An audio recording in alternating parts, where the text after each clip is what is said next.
আমি তোমার মায়ায় পড়ছি, আমি তোমার অসম্ভব মায়ায় পড়ছি, যেই মায়া চাইলেও কখনো কাটাতে পারবো না। আহারে ছেলে মানুষ। তার এই কথাগুলোর পরদিন থেকে তার আর আমার সম্পর্কটা কয়দিন ছিল জানেন? মাত্র 47 দিন।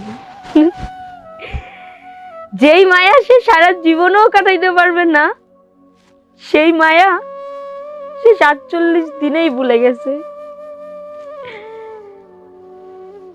সে জানতো, সে আমার পাস্ট জেনেই আমার লাইফে আসছিল, সে আমার কষ্টগুলোর কথা জানতো, সে আমার সবকিছু জেনেও সে আমার জীবনে আসছে। তাকে আমি বলছি, আমি সৎ ভেবেই তাকে বলছি যে আমার এই পাস্ট আছে, তুমি যদি পাস্ট জেনে আমার কাছে আসতে চাও আসো, কিন্তু পরবর্তীতে তুমি পাস্ট নিয়ে কোনো প্রশ্ন করতে পারবে না, আমি কোনো প্রশ্নের অ্যান্সার দিতে পারবো না, কারণ আমার কাছে অ্যান্সার নেই, আমি কি দিব।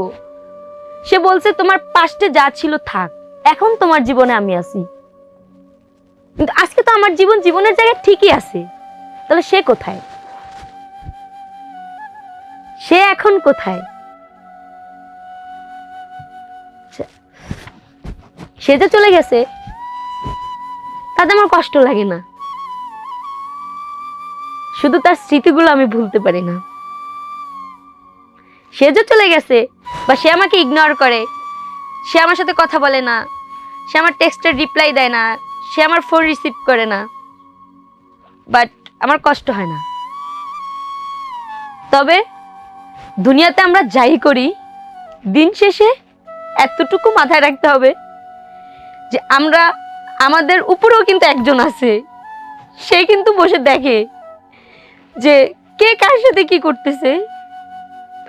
আজকে একটা মানুষ আমার এরকম একটা অবস্থাতে এসে সে যখন আমাকে আরেকটু আগুনে ঠেলে দিল, তাতে আমি কষ্ট পাইনি। দিন শেষে আমি মানুষটা তো চিনছি যে সে কেমন ছিল, হয়তো অল্পতেই আল্লাহ তাকে আমাকে চিনাই দিছে, কারণ আমার তো স্বপ্ন ছিল তাকে নিয়ে অনেক দূরে যাওয়ার। হয়তো অত দূর পর্যন্ত গেলে, সে যদি অত দূরে নিয়ে আমাকে ছেড়ে দিত তখন আমার অবস্থাটা কি হইতো। সে অল্পতে ছেড়ে গেছে, তাতে দুঃখ নাই, তবে সারা জীবন আশাবাদী সে আবার ফিরে আসবে, সে আবার ফিরে আসবে,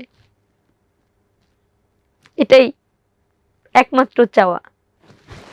তার চলে যাওয়াতে আমার কোনো দুঃখ নাই, সে ভালো থাকুক। আমি চাই তার ভবিষ্যৎ আরো সুন্দর হোক,